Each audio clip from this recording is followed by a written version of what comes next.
Assalamualaikum warahmatullahi wabarakatuh. Kita mulai perkuliahan Warahmatullahi wabarakatuh. integral. Ada yang mau ditanyakan terlebih dahulu? Saya mau, Bu. Kah? Bu izin bertanya, kalau asimtot itu hanya untuk berlaku di fungsi rasional ya, Bu ya?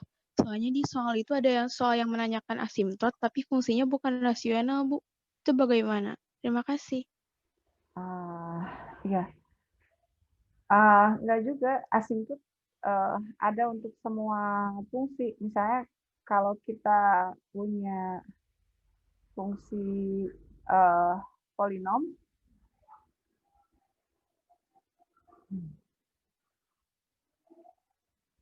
bentar, ini susah menghilangkan tab ini. Nah, misalnya kita punya fungsi polinom, misalnya fx yang x pangkat 3 seperti ini kan ya ilustrasinya seperti ini. Nah, ini fungsi ini ada asimtotnya nggak? Nggak ada ya. Kalau kita limitkan, yang pasti fungsi ini dia tidak punya asimtot tegak. Kalau fungsi rasional pasti bisa, bukan pasti ya, ada beberapa fungsi rasional yang punya asimtot tegak. Mungkin pertanyaannya ke situ kali ya. Kalau fungsi rasional kan ini ada beberapa fungsi rasional yang kemarin dicontohkan dia punya asimtot tegak. Tapi kalau fungsi yang lain kayak ini ada nggak asimtotnya? Nggak ada, Bu. Nggak ada. Limit di tahingganya tahingga sih. Ini kan kalau kita limitkan untuk X menuju tahingga atau negatif tahingga, dia nilainya tahingga. Berarti kan nggak ada asimtot datarnya. Nah, kalau asimtot miringnya ada nggak? Asimtot miring kemarin ditentukannya dengan apa? Limit yang fx bagi ini kan. Ini juga kayaknya nggak ada ya, x menuju plus minus tahingga dari jadi x kuadrat, ini tahingga juga. Ya, kalau untuk fungsi ini dia tidak punya asimtot. Ya, jadi nggak semua fungsi punya asimtot juga. Cuma ada beberapa fungsi dia punya asimtot. Kemudian asimtot itu tujuannya itu untuk membantu membuat grafik fungsi kemarin ya. Yang lain? Oke, cukup kali ya. Kita mulai. Ibu. Ya. Izin bertanya lagi. Ya. Kan ada nilai ekstrim ya, Bu. Terus misalnya titiknya itu cuma 1 gitu, Bu. Itu masuknya nilai minimum atau maksimum gitu, Bu? Tergantung. Atau misalnya ada 2 dan nilainya sama gitu, Bu. Nah, berarti keduanya nilai ekstrim. Apakah dia ekstrim maksimum atau minimum? Kalau ya bisa jadi keduanya adalah maksimum lokal atau maksimum global, atau keduanya minimum lokal atau minimum global. Tergantung dari fungsinya. Iya, Bu, makasih. Ya, Ibu kasih ilustrasi misalnya ada fungsi seperti ini, dia, nah ini bergelombang seperti ini. Oh, sinus aja mungkin ya. Sinus. Ini bukan sinus, ini malahan gambar kosinus. Ini kosinus ini kan dia punya ini ya, nilai maksimumnya 1, minimumnya min 1. Jadi untuk fungsi sinus ini dia punya nilai maksimumnya tidak tunggal, ada banyak di banyak titik. Maksimumnya yaitu di oh ya, ini gambarnya benar-benar salah ya. Cosinus itu kan gambarnya itu, nah seperti ini cosinus. Nah, kita lihat ini cosinus itu maksimum dari cosinus X itu di X-nya nilainya 0, terus 2pi, dan seterusnya yang plus minus N dikali Pi untuk N-nya bilangan asli. Ya berarti kan di sini titik maksimumnya ada banyak. Begitu juga titik minimum untuk fungsi cosinus ini. Ya, jadi nilai maksimum, minimum, atau umumnya nilai ekstrim itu tidak tunggal, bisa banyak. Cukup dipahami, Dinda? Ya, Bu. Ini Ibu bagian yang soal latihan yang keempat. Soal latihan yang keempat. Ya, yang ada gambar grafik fungsi, terus mencari yang semuanya ada, Ibu. Yang mencari gambar fungsinya ya? Ya.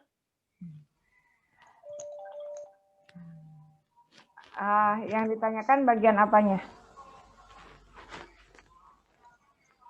Kalau saya pribadi mah masih nggak ngerti yang soal ekstrim itu. Bukan kalau misalkan kalau nilai ekstrim itu harus dituruninnya turunan kedua.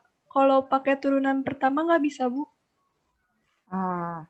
Kemarin titik ekstrim itu kan dicari di ini. Yang turunan pertamanya itu sama dengan 0. Itu titik ekstrim atau di batas. Atau di batas interval. Nah, kalau yang titik ekstrim yang ini kita periksa dengan turunan keduanya. Karena kalau turunan keduanya positif, berarti dia titik minimum. Kalau turunan keduanya negatif, berarti dia titik maksimum. Kalau titik ekstrim tuh yang ini, ini kan misalkan kita punya ini fungsi seperti ini. Nah, ini kalau kemarin di materi kemarin ketika fungsinya ini di sebelah kiri C, ini kan turunannya positif. Nah, ketika di titik C ini turunannya 0. Nah, lewat dari titik C atau di sebelah kanan, dia turunannya negatif. Nah, berarti karena ada kondisi seperti ini nih, F aksen C ini atau nilai fungsi di titik C ini merupakan titik maksimum. Jadi Ibu itu teh misalkan ketemu nih turunan pertamanya. Misalkan hasilnya teh X sama dengan 1 sama X sama dengan 2. Nah, itu teh langsung jadi titik ekstrimnya atau harus diuji dulu, Ibu? Misalnya ini setelah ya ini kita punya ini gitu seperti ini. Iya, harus diuji dulu apakah dia yang pertama dominan fungsi. Apakah dominan fungsinya memuat satu enggak, atau memuat 1 dan 2. Kalau 1 dan 2 termuat berarti ya kalau 1 dan 2-nya ini adalah bagian dari domain fungsi, berarti iya ini F1 dan F2 ini adalah titik ekstrim. Ya, tapi belum cukup karena nanti untuk menentukan dia maksimum atau minimum pakai ini uji turunan keduanya. Oh iya Ibu, baik. Makasih Ibu, udah lebih paham. Ya. Ada lagi? Assalamualaikum Bu, mau nanya Bu. Siapa ini? Ibu nggak bisa lihat. Apik Farhan Bu. Farhan, ya. Iya Bu, saya mau nanya Bu, kalau misalkan fungsi turunan dari suatu fungsi itu definit positif, berarti dia fungsi itu selalu naik ya Bu ya? Ya. Ya kalau Satu lagi Bu, kalau fungsinya selalu naik, berarti dia nggak punya nilai minimum ya? Apa gimana Bu? Turunan keduanya itu selalu positif. Nah, ini kasih contoh ya. Misalnya kita punya ini fx, ya ini fx sama dengan x pangkat 3. Itu fungsinya kan kayak gitu. Ya, ini turunan pertamanya itu adalah 3x kuadrat. Ini nilainya selalu positif kan? Ya, fungsinya naik terus.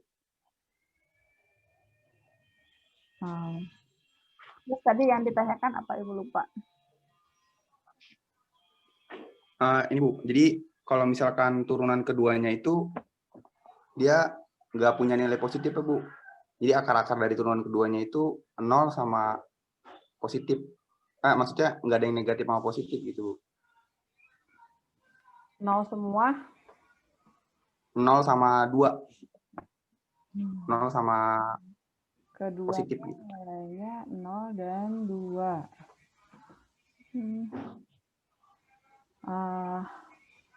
Jadi mana kira-kira fungsinya? Kalau bilangan positif katanya dia akan menghitung ke atas ya. Tapi ya naik terus seperti itu. Jadi kemungkinan dia fungsi linear atau fungsi tangga dia naik terus, tapi nggak punya titik belok. Karena titik belok itu kan harus ada syarat perubahan kecekungan. Ya. Ya. Makasih Bu. Ya.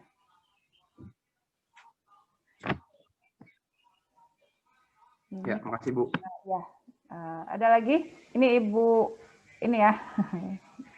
Bagi-bagi nanti kalau ada penjelasan lebih ini nanti posting dengan video tersendiri mungkin untuk pertanyaan-pertanyaan di sini ya. Yang lain? Tidak ada? Ibu maaf mau tanya. Siapa ini? Sherly, Bu. Ya, enggak. Kalau misalkan di suatu garis bilangan hanya ada satu titik, berarti dia itu nilai maksimum dan minimumnya itu seperti apa ya, Bu? Garis bilangan cuma ada satu titik. Iya, misalkan di garis bilangan itu cuma ada 0 gitu, Bu.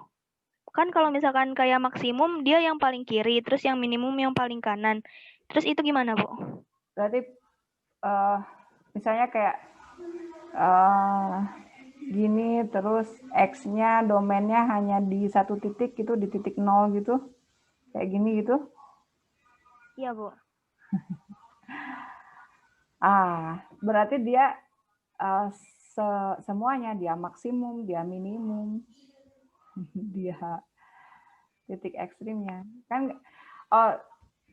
Kan selama ini yang kemarin itu ada nilai maksimum, minimum karena ada pembandingnya. Kalau tidak ada pembandingnya, ya kita nggak bisa bilang dia maksimum minimum ya.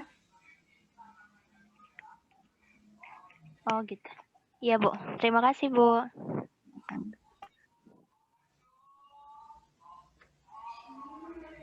Ada lagi?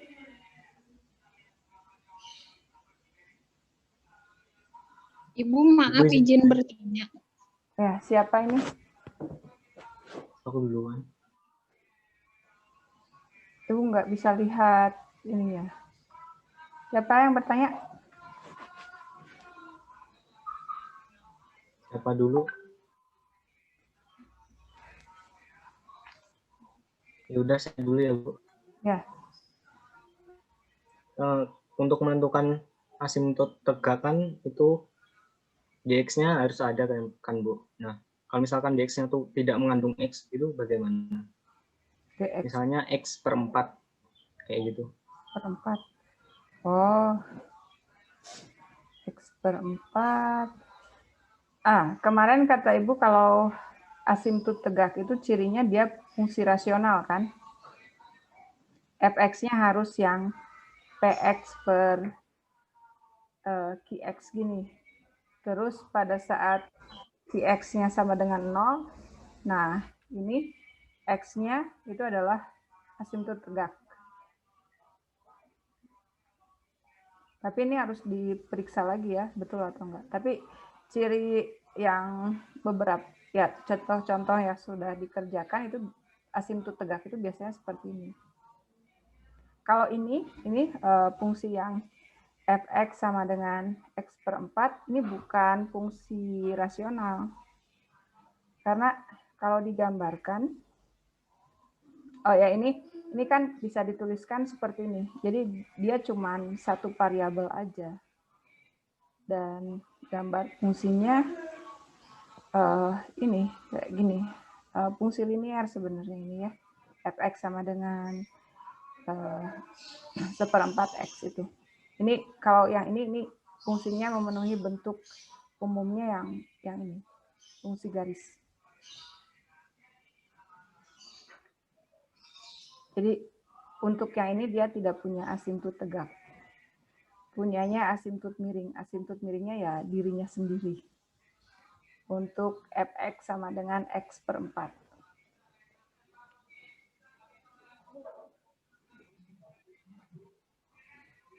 Cukup. Baik, Bu, terima kasih. Siapa lagi? Ibu izin bertanya. Ya, siapa? Nurul, Bu. Nurul. Ibu izin bertanya.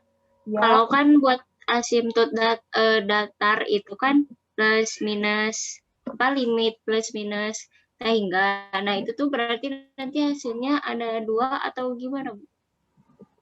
Asimptot datar itu yang limit x menuju plus minus sehingga bisa jadi cuma satu. Limit x. Ya, asimptot datar itu ya, bisa 1 atau 2 atau ya 1 atau 2. Kayak kemarin kan asimptot tegak yang Ibu lupa fungsinya kalau nggak salah yang x kuadrat plus 1 terus x kuadrat min 1. Nah ini kita lihat bawahnya x kuadrat min 1 itu dia punya 2 pembuat 0, yaitu x sama dengan 1 dan x sama dengan min 1. Nah, ini contoh ini dia punya 2 asimptot tegak. Punya 2 asimptot tegak.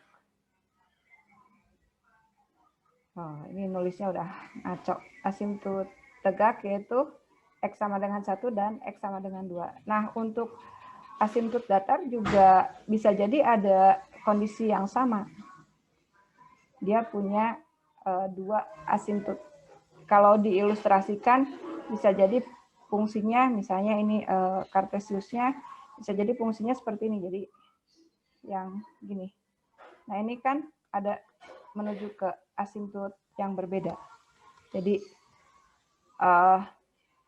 ya, ini untuk ilustrasi gambar ini ya, ini limit x menuju ta hingga dari fx-nya ini adalah b.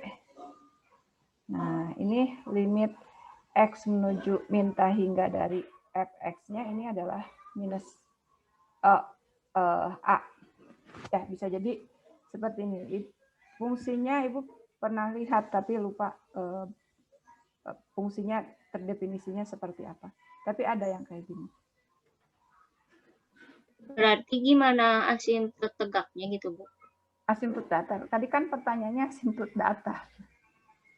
Jadi asimptot datarnya ada 2. Enggak, kalau asimptot datar itu gimana asimptot tegaknya kalau misalnya asimptot tegaknya ada 2. Gimana, Bu? Gimana? Ini kalau kan misalnya asimptot tegaknya ada 2 berarti asimptot datarnya juga ada 2. Oh, enggak, belum tentu. Oh, iya, Bu. Itu Ya, Ya, hal yang terpisah berbeda masing-masing. Ya, Bu, Ibu. Makasih, Bu. Ya, macam. Oke, kalau ada pertanyaan lagi, ya di WA kan saja. Nanti Ibu bahas di ini ya, di media yang lain. Ya.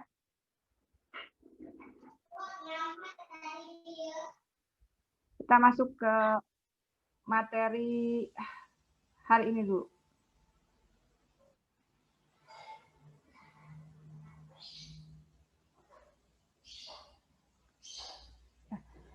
Materi hari ini kita akan ngebahas integral. Nah, tujuannya ini menentukan antiturunan. Jadi awal ya ini pendahuluannya integral itu ada antiturunan dari fungsi, tapi nanti kita mengenal lebih jauh kalau integral itu adalah jumlah Riemann itu adalah ini limit dari jumlah Riemann. Nah, nanti ada hubungannya dari jumlah Riemann dengan antiturunan, kita hubungkan dengan ini teorema dasar kalkulus 1.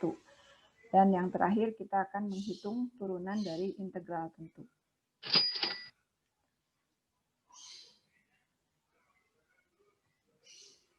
Nah, integral tak tentu, kalau kita punya fungsi f besar itu disebut antiturunan dari fungsi f kecil ini pada interval atau domain yang sama. Kalau ini ya turunan fungsi f besar itu sama dengan fungsi f kecil pada domain yang sama.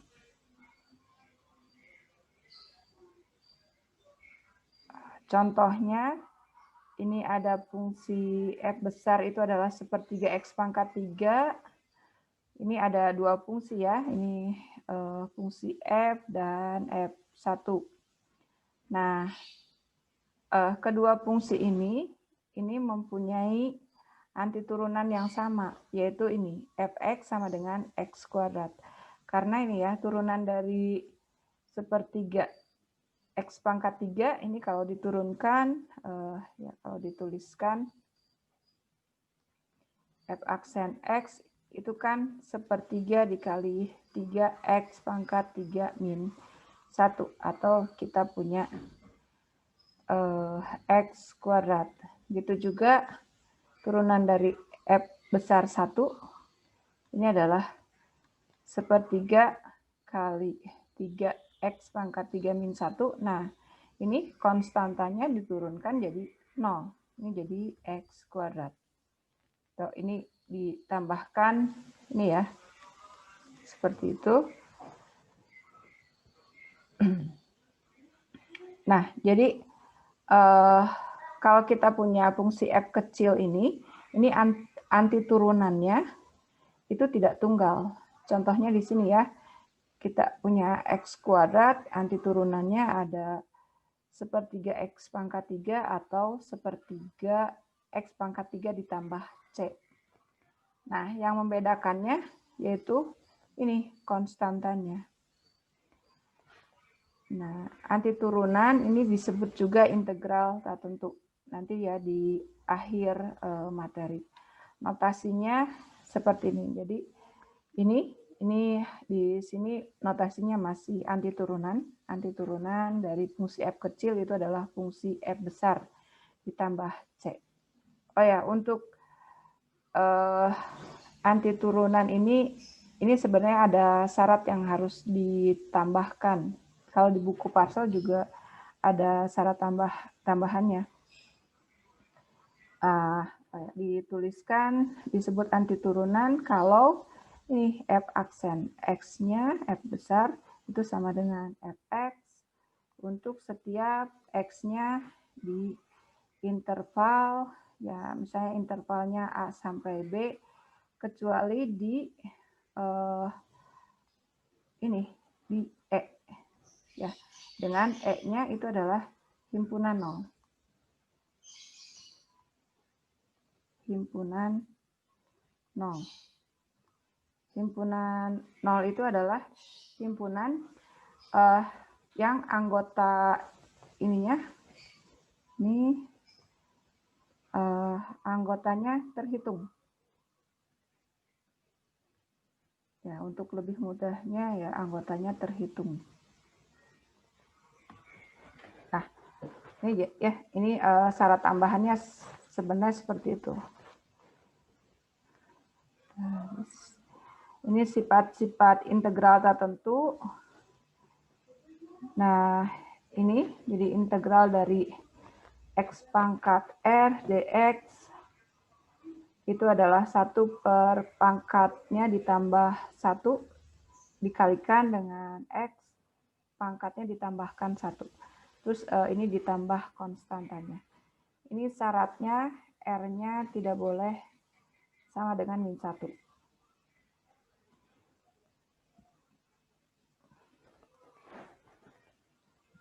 Nah, ini antiturunan yang lain ya. Antiturunan dari sin itu adalah minus cos. Antiturunan dari cos itu adalah sinus. Kemudian antiturunan dari sekant kuadrat itu adalah tangen plus C. Dan antiturunan dari kosekant kuadrat itu adalah min kotangen. Nah, di sini ini ada syaratnya ini ya. Kecuali R-nya sama dengan min 1. Kalau R-nya min 1, kita punya ini, atau umumnya dituliskan sebagai ini. Nah, ini integralnya itu adalah ln mutlak X plus C. Ya, ini terus untuk sinus, sebentar. Nah, untuk yang antiturunan dari sini, ini bisa dilihat dari kekontinuan fungsi atau nanti kita lihat di luas Riemann ya, luas Riemann. Nah, kalau yang ini yang trigonometri ini antiturunan seperti ini sebenarnya diperoleh dari pendekatan barisan. Ini diperolehnya dengan pendekatan barisan fungsi. Kalau ada ya teman-teman yang minat kenapa ini bisa nilainya jadi cos, ini bisa dilihat di ini ya, topiknya barisan fungsi.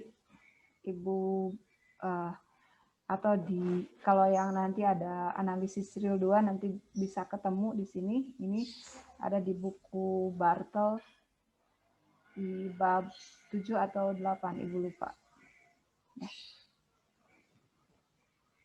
Nah, ini pendekatannya kenapa ini jadi seperti ini. Ini pendekatannya di barisan fungsi. Nah, seperti halnya limit, kekontinuan, terus turunan, integral juga memenuhi sifat linier. Jadi ini antiturunan dari ini ya, operasi linier dan penjumlahan fungsi yaitu AF ditambah BG itu sama aja dengan operasi linier terhadap antiturunannya, yaitu A dikali antiturunan F ditambah B dikali antiturunan G. Nah, ini integral substitusi. Ingat, substitusi itu terkait dengan komposisi fungsi. Jadi asalnya ada operasi komposisi fungsi. Nah, ini kan terlihat dari notasinya. Nah, ini yang dikomposisikan kita misalkan dengan U, terus turunan dari U itu adalah ini ya, G aksen dx terhadap X. Nah, F besar ini adalah antiturunan dari fungsi F kecil kalau memenuhi kondisi ini. Jadi ini terjadi ada perubahan variabel yang asalnya variabelnya X diganti dengan variabelnya U. Maka kita punya antiturunan dalam variabel U. Tapi ini nanti harus dikembalikan lagi ke variabel X-nya. Nah, contohnya ini. Kita menghitung integral dari sinus 2x plus 1. Ya, 2x plus 1-nya kita misalkan sebagai U, turunan dari U itu adalah 2. Nah, ini jadi dx-nya itu adalah setengah du. Jadi fungsi sinus itu bisa dituliskan seperti ini. Ya, dx-nya itu adalah setengah du. Terus ini jadi sinus U. Nah, ini tadi udah ada bentuk umumnya. Integral sinus itu adalah min cos. Nah, min cos tambah variabel konstanta. Ini variabelnya yang asalnya U kita ganti ke X. Jadi ini ya. Jadi hasilnya min setengah cos 2X plus 1 ditambah C. Nah, ini setelah substitusi U dengan GX, fungsi yang diintegralkan, integral atau fungsi yang diintegralkan hanya fungsi dari U.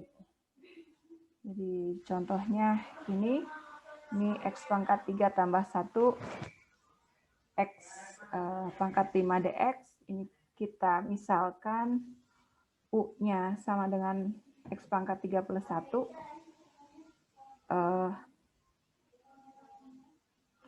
terus kita punya ini ya, diturunkan, ini jadi du dx, ya du dx itu 3x kuadrat, satunya diturunkan jadi 0. Ya, jadi dx-nya, ini kan kalau kita balik ini jadi dx per du, itu adalah 1 per 3x kuadrat. Jadi dx-nya seperti ini. Ya. Terus kita substitusikan ke fungsi, jadi integral ini jadi u, terus dx-nya itu adalah ini ya, ini dx-nya. Nah, ketika kita sederhanakan, ini masih ada variabel x. Jadi integrannya, nah ini terdiri dari dua variabel, yaitu variabel u dan variabel x. Itu jadi kita tidak bisa cari anti turunan dari situ karena integran itu harus fungsi dari satu variabel. Nah, kita lakukan substitusi yang lainnya ya, karena kita punya ini U sama dengan X pangkat 3 atau yang ini ya. Jadi kita peroleh X pangkat 3-nya itu adalah U min 1. Nah, nanti ini kita ganti dengan U min 1. Nah, seperti ini. Jadi ini soalnya, terus kita punya ini diganti dengan U min 1. Jadi terus kita kalikan ya. Terus nah, ini hasilnya kita peroleh ini. Oke. Atau ini U-nya dikembalikan, atau ini ya, kalau ini langkahnya ini kan 1/3, terus ini diintegralkan jadi 1/11 tambah 1 dikali U pangkat 11 tambah 1 min 1/3 dikali 1/10 tambah 1 dikali U pangkat 10 tambah 1 plus C. Nah, ini kan jadi 3 dikali 12, 36, 3 dikali 11, 33.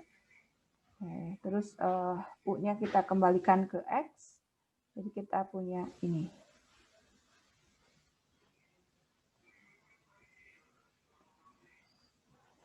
Nah, ini ada notasi sigma. Sigma itu adalah jumlah, ya, seperti ini. Jadi kita menjumlahkan bilangan A ke I. Ini I-nya ada indeksnya.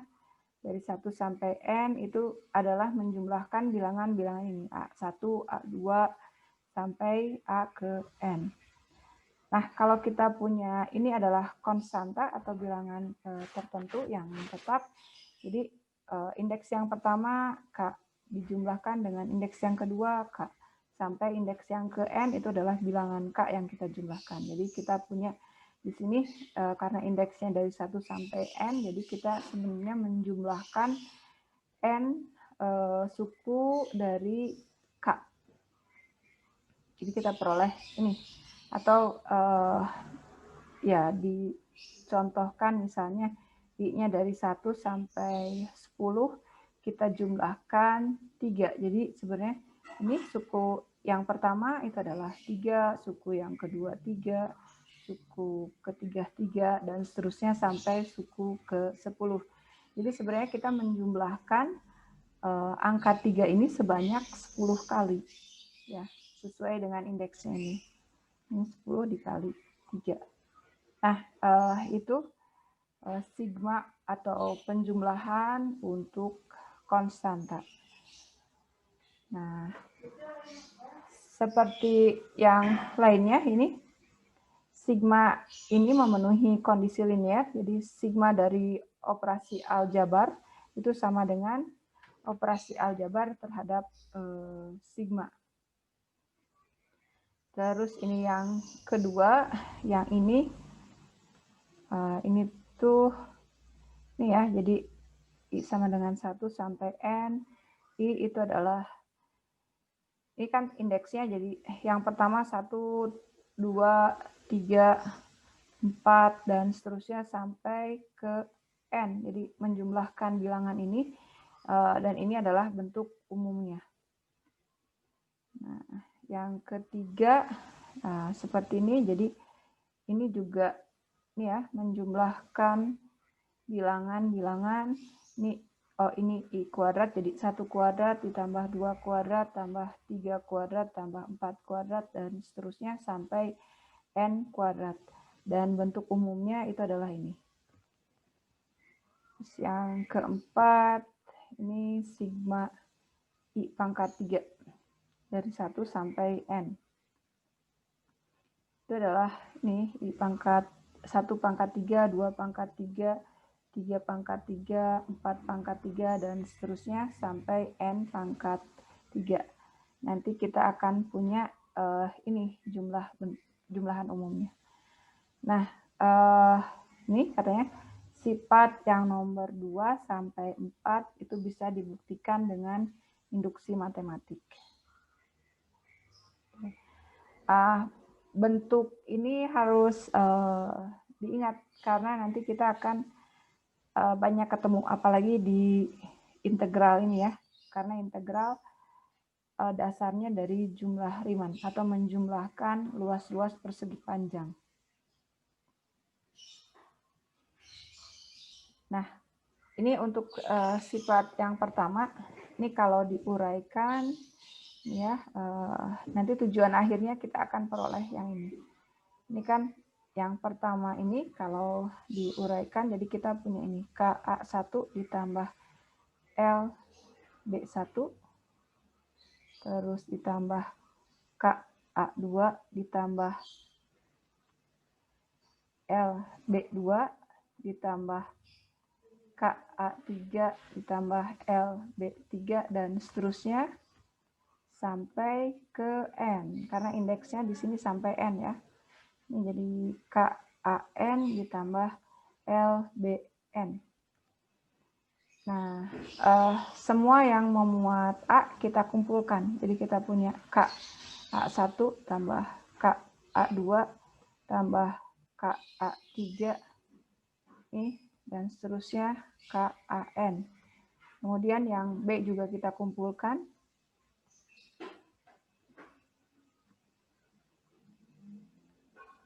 Ya, sampai ke N. Terus kita pakai sifat distributif. Nih, jadi KA dikali A1 tambah A2 tambah A3 dan seterusnya sampai AN. Kemudian L juga ya, B1 tambah B2 B3 tambah BN. Okay. Nah, ini sama aja dengan, tadi kan udah ini ya di awal sifat sigma itu yang A1 tambah AN itu akan bisa kita tuliskan sebagai ini AI. Terus yang bagian B juga sama. Ini jadi L kali sigma B I, I-nya dari 1 sampai N. Nah, jadi ini ya, sudah kita peroleh yang ini di ruas kanan ini. Nah, itu seperti ini. Jadi kan bisa kita buktikan dengan yang ruas kanannya bisa kita buktikan dengan induksi matematik. Nah, sebelum kita coba dengan induksi matematik, kita coba dengan ini Gauss, metode Gauss. Jadi Gauss itu matematikawan asal Jerman. Nah, jadi ketika dia sekolah, Gauss itu diminta oleh gurunya untuk menjumlahkan bilangan 1 sampai 100. Ya, jadi kan 1, 2, 3, 4 sampai 100 dia harus jumlahkan. Nah, caranya gimana? Yang Gauss lakukan itu adalah ini kan bilangannya apa ya, berurut seperti ini. Jadi kalau urutannya kita balik, kita akan punya urutan seperti ini. 1, ya, atau di sini kita punya 100, di sini 99, terus 98, 97, dan seterusnya sampai akhirnya ini jadi 1. Terus ini kita jumlahkan. Ini ya, ini jumlahnya jadi 101. Yang ini bagian ini juga jumlahnya 101. Terus yang bagian ini yang ketiga juga 101. Yang bagian keempat kita jumlahkan ini 101. Dan seterusnya sampai yang bagian ke-100 ini juga jumlahnya 101. Ya, jadi sebenarnya ini kita lihat ini menjumlahkan 101 sebanyak 100 kali. Ya. Dan ini adalah ini penjumlahan dari ini 2 kali menjumlahkan bilangan 1 sampai 100. Jadi 1 sampai 100-nya sendiri 1, 2, 3, 4 dan seterusnya sampai 100. Ini adalah ini ya. Jadi bilangan yang ini, bilangan yang di atas tadi ini dibagi 2. Ya.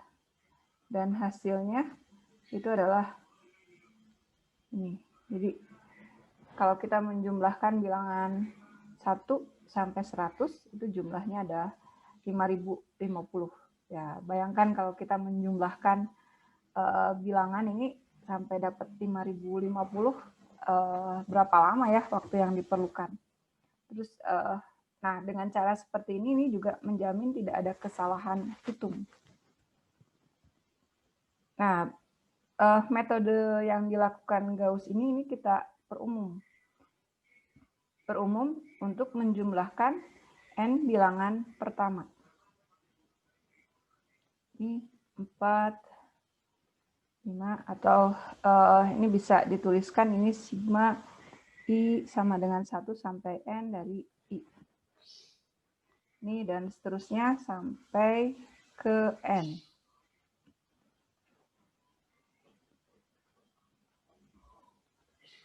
Ini kita lakukan 2 kali. Tapi kalau yang ini urutannya kita balik. Jadi di sini n-1, n-2, n-3, n-4, dan seterusnya sampai nanti kita akan ketemu di sini 2, di sini 1. Nah, ini kita jumlahkan. Ini kita jumlahkan, ini jadi 2 dari sigma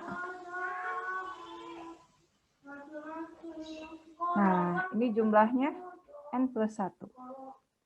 Ya, ini jumlahnya N plus 1.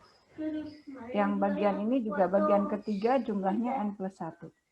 Bagian keempat juga jumlahnya N plus 1. Bagian kelima juga jumlahnya N plus 1. Dan seterusnya ini ke N-1 jumlahnya juga N plus 1. Dan yang terakhir ini jumlahnya N plus 1.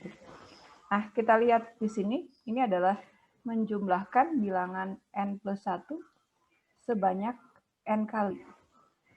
Jadi, jumlahan ini sampai N itu adalah N plus 1 per 2. Nah, kita udah dapatkan ini, bentuk ruas kedua. Ya, itu dengan cara Gauss kita peroleh seperti itu. Nah, kita lihat dengan cara membuktikan yang lain dengan induksi matematik.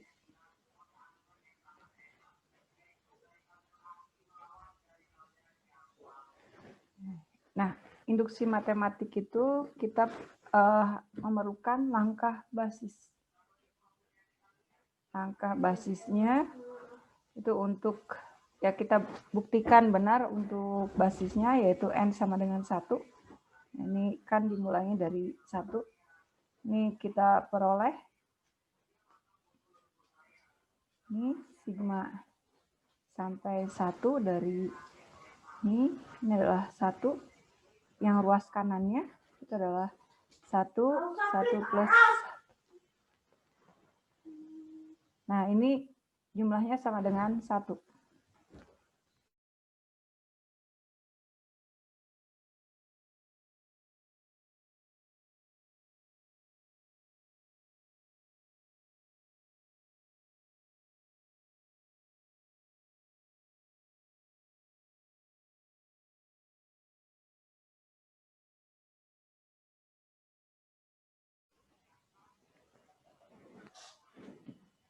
Nah, ini langkah basisnya ini sudah kita tunjukkan benar.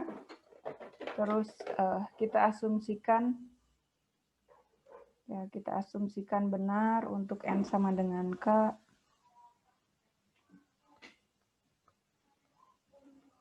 Sehingga kita peroleh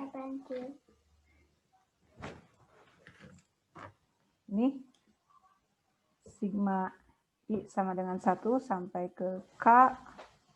Ya, ini kan 1 plus 2 dan seterusnya sampai ke K.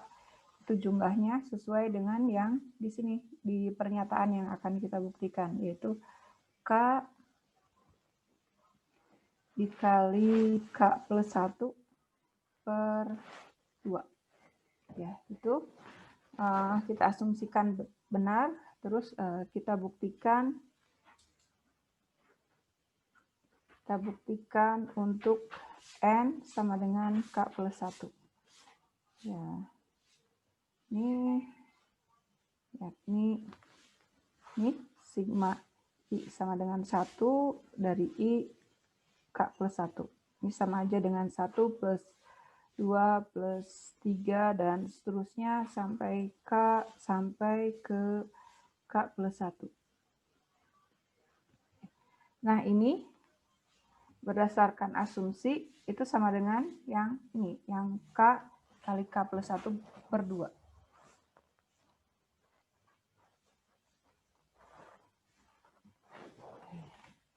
Nah, terus ditambahkan suku terakhirnya, yaitu K plus 1, ya ini K plus 1. Nah, terus kita, ini yang bagian keduanya kita samakan penyebutnya. Jadi K per 2 dikali K plus 1, atau di sini kita punya, ya dikalikan 1 ya, K plus 1. Kita lihat di sini keduanya memiliki setengah, ya, kita pakai sifat distributif, kemudian keduanya juga memiliki K plus 1. Dan yang terakhir, sifat distributifnya yaitu untuk K dan 2 di sini. Nah, ini perhatikan bentuk ini sudah sesuai dengan bentuk yang awal yang kita inginkan. Jadi kalau ini K+1, ini kan jadinya seperti yang di bawah ini ya. Nah, karena ini benar, berarti sigma I sama dengan 1, ini sampai N, itu sama dengan N dikali N+1 per 2 untuk setiap N bilangan asli. Ya, itu buktinya. Nah, untuk nomor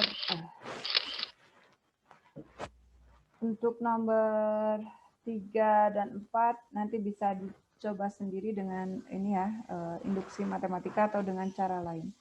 Nah, sifat yang kedua ini ini ada dua cara membuktikan. Jadi membuktikan suatu pernyataan itu boleh dengan banyak cara, ya, tidak melulu harus di satu cara. Ini ada integral tentu. Integral tentu ini dikonstruksi dengan jumlah Riemann. Jumlah Riemann yang menghitung luas daerah di bawah kurva, yaitu di bawah ini ya, fungsi fx yang terdefinisi pada selang AB. Langkahnya yang pertama yaitu ini domainnya kita potong-potong, jadi partisi. Ini dipotong dari x0 sampai ke xn. Jadi kita potong menjadi n bagian. Nah, titik potongnya ini x0, x1, x2 sampai xn itu kita sebut partisi. Nah, ini ya, dilihat di gambar, ini cara potongnya. Kemudian dari setiap partisi itu, ini sebelum masuk ke sana, ini didefinisikan panjang partisi itu sebagai ini maksimum dari ini, ya, atau bisa kita tuliskan pernyataan ini adalah, ya kalau dituliskan detailnya itu adalah ini maksimum dari interval itu kan ini x0, x1. Panjangnya kita hitung. Panjangnya berarti x1 min x0. Ini partisi yang kedua, panjang intervalnya berarti x2 min x1. Interval yang ketiga berarti panjangnya x3 min x2. Dan seterusnya sampai x ke n min xn min 1. Nah, bentuk ini dituliskan seperti ini. Jadi maksimum dari ini. Dengan delta x-nya itu adalah ini ya, xk min 1 atau bentuk yang di bawah ini. Jadi bentuk masing-masing bentuk ini jadi ini delta x1, ini delta x2, ini delta x3 dan seterusnya ini delta xn. Nah, itu kemudian dari partisi ini ini x0, jadi misalkan kita punya ini ya, ini x0, x1. Nah, di antara selang ini kita pilih titik CK. Ini boleh mepet ke ujung-ujung intervalnya juga ya. Jadi kalau di sini secara umum, misalnya kita punya ini partisi xk-1 sampai xk. Nah, kita pilih acak. Boleh di ujung-ujung di sini atau di sini. Itu adalah nilai CK-nya. Untuk apa? CK ini untuk menghitung tinggi dari persegi panjang yang akan kita hitung luasnya. Nah, ini ilustrasinya yang keempat. Jadi jumlah Riemann itu kan menghitung ini luasan persegi panjang. Ini persegi panjangnya, ini lebarnya adalah delta x, delta xk, atau ini ya, xk dikurangi xk-1. Nah, ini lebarnya adalah lebar dari persegi. Kemudian tingginya atau panjangnya itu adalah ini F, C, K. Ini adalah panjangnya. Jadi ini yang merah ini luasnya itu adalah panjang kali lebar atau F, C, K dikali lebarnya itu adalah delta X, K. Nah, luasan-luasan persegi ini kan perseginya banyak. Ini ada dari sini ya. Ini persegi yang ya disebut persegi yang pertama, persegi kedua, dan seterusnya sampai memenuhi luasan di bawah kurva ini. Nah, ini dikumpulkan jadi bentuknya seperti ini. Sigma ini.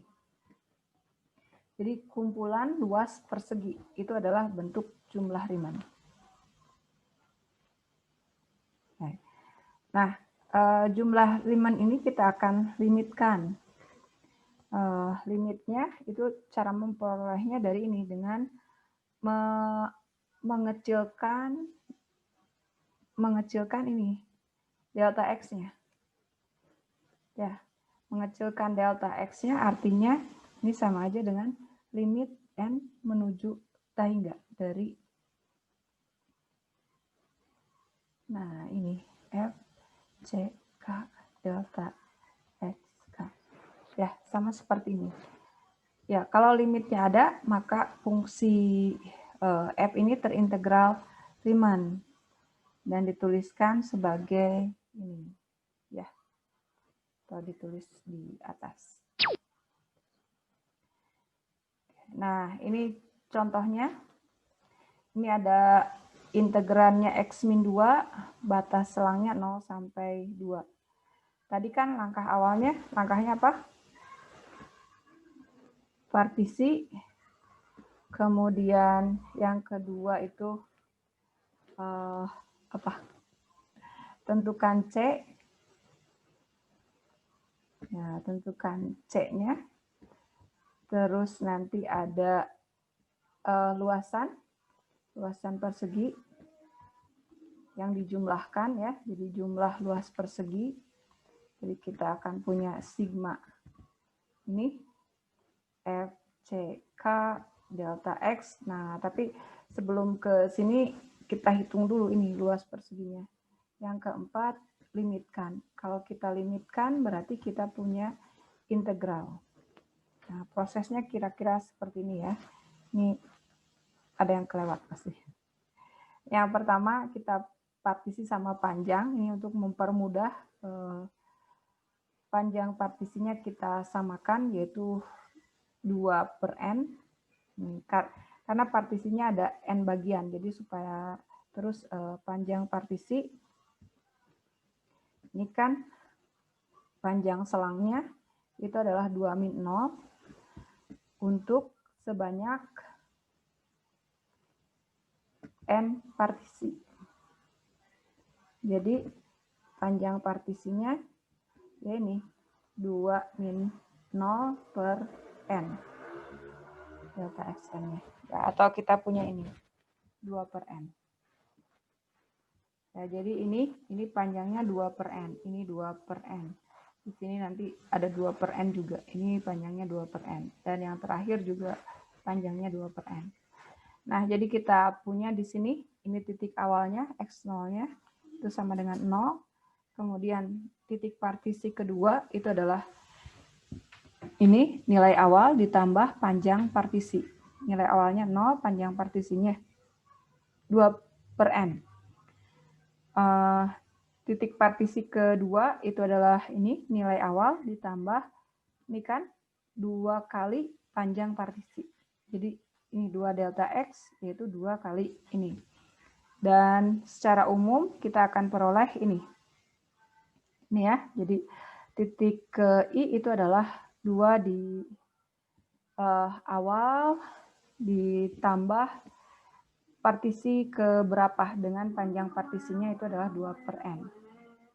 Nah, itu masih bagian partisi, kemudian kita pilih titik di mana kita akan menghitung panjang persegi tadi.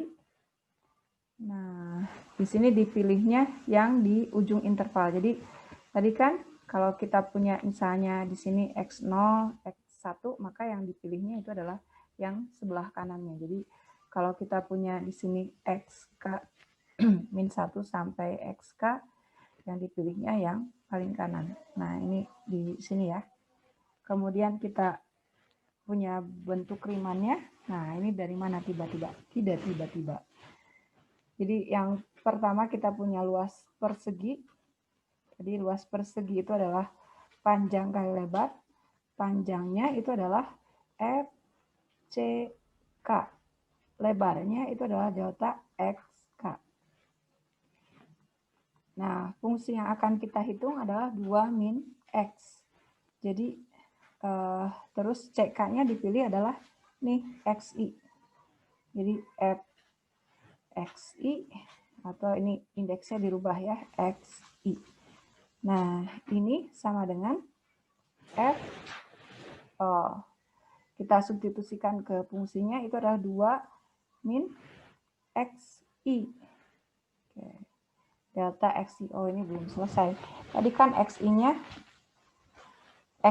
itu adalah I dikali panjang intervalnya. I kali delta X. Delta X-nya itu adalah 2/N. Jadi di sini kita punya 2 dikurangi I 2/N. Dikali ini panjang intervalnya itu adalah 2/N. Atau kita peroleh ini ya bentuk yang ini. Oh, ini fungsinya salah, maaf. Ini adalah X min 2. Jadi sebentar. Dihapus dulu.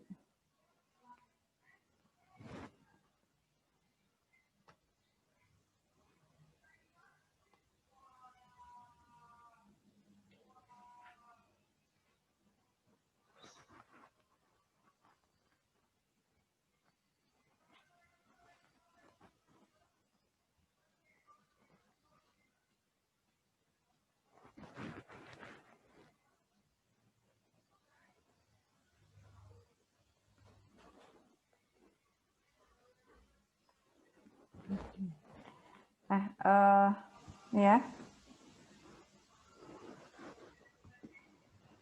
Jadi kita punya ini tadi fungsinya harusnya apa ini teh? X min 2. Jadi di sini kita punya ini XI-nya kan ini I dikali 2N. Jadi ya XI min 2 dikali delta X. Delta X-nya itu adalah 2/N. XI-nya sendiri itu adalah I dikali 2/N. Min 2 dikali 2/N. Nah, seperti ini yang bagian ini ya. Terus ini dikumpulkan dari partisi pertama sampai ke partisi ke N. Ya, kita kalikan.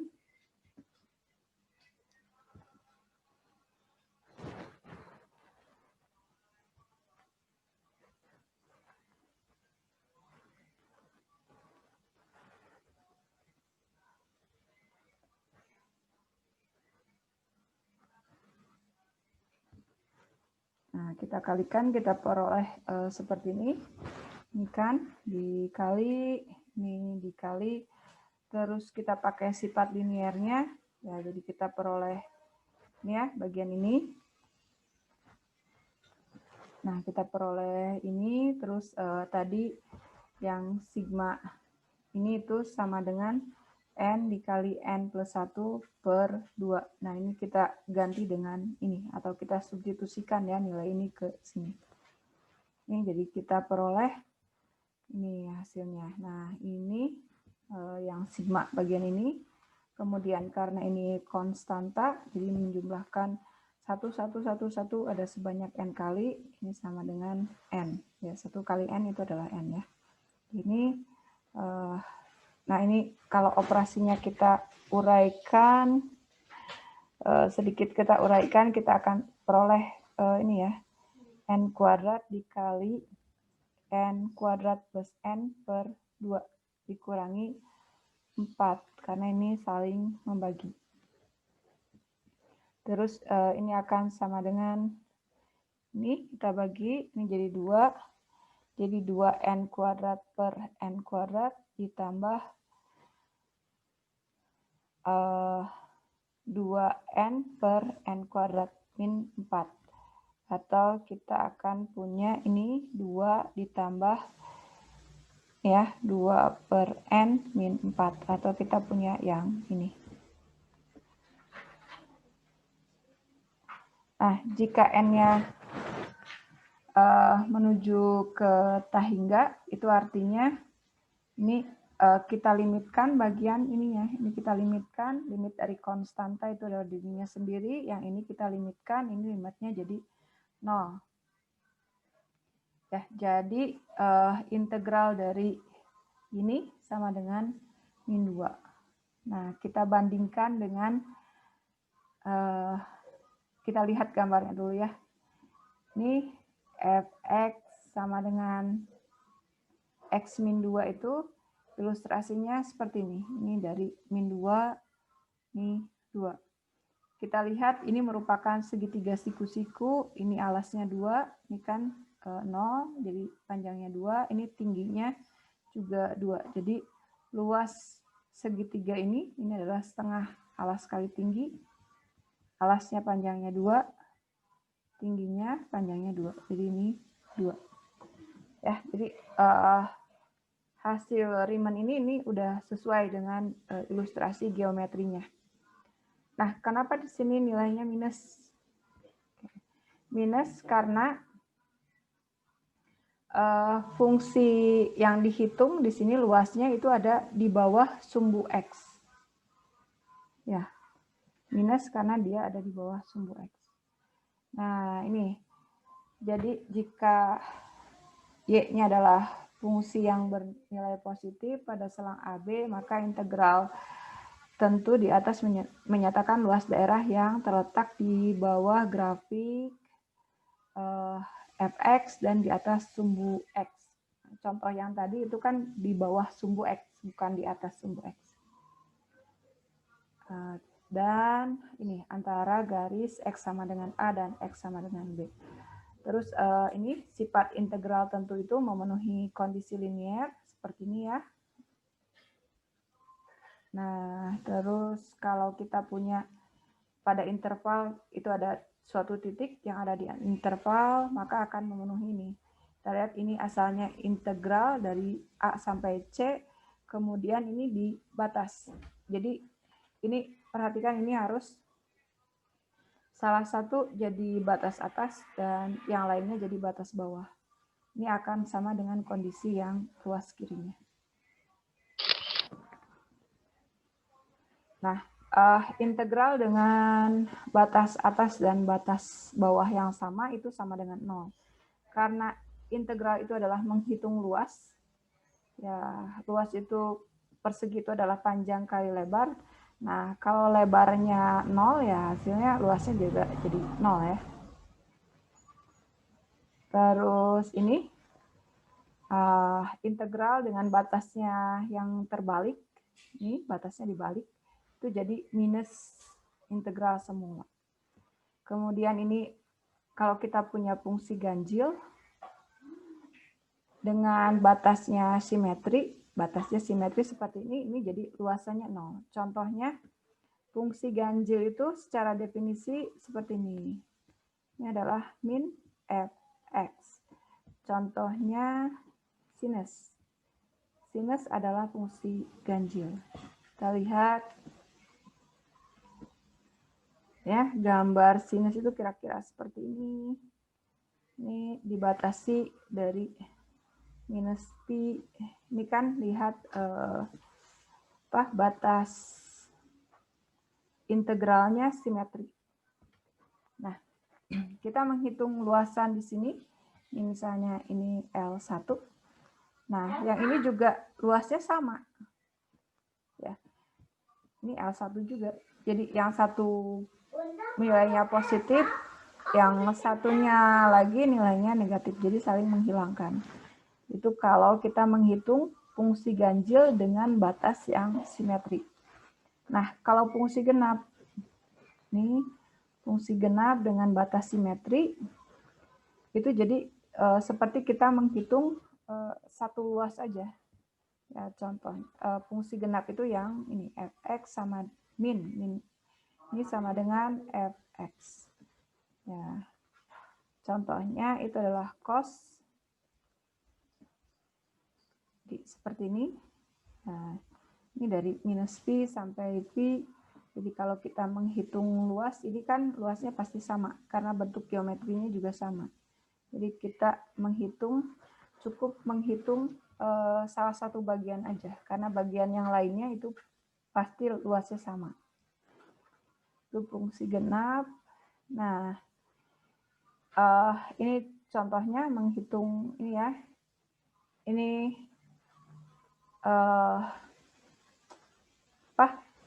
batasnya simetri. Oke. Nah, kita periksa dia fungsi genap atau fungsi ganjil. Disubstitusikan minus x, itu hasilnya jadi, nah ini, jadi ini merupakan fungsi ganjil. Karena fungsi ganjil dengan batas simetri ya hasil integralnya 0.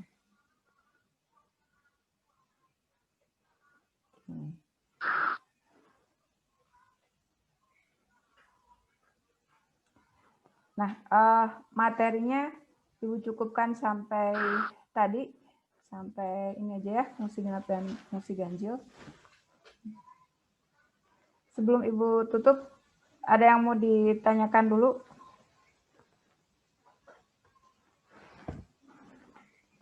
Ada yang ditanyakan?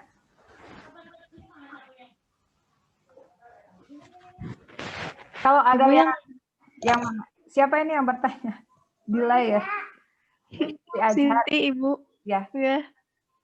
Yang tadi Ibu itu tuh berarti udah sampai situ aja, nggak usah digimana-gimanain lagi. Yang tadi materinya? Yang tadi terakhir. Bukan, yang tadi terakhir. Yang fungsi ganjil?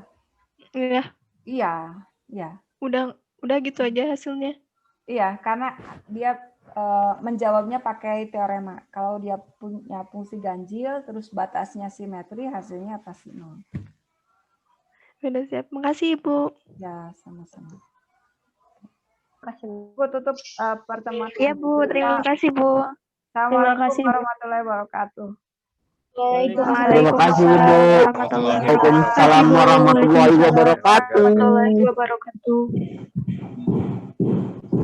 Waalaikumsalam.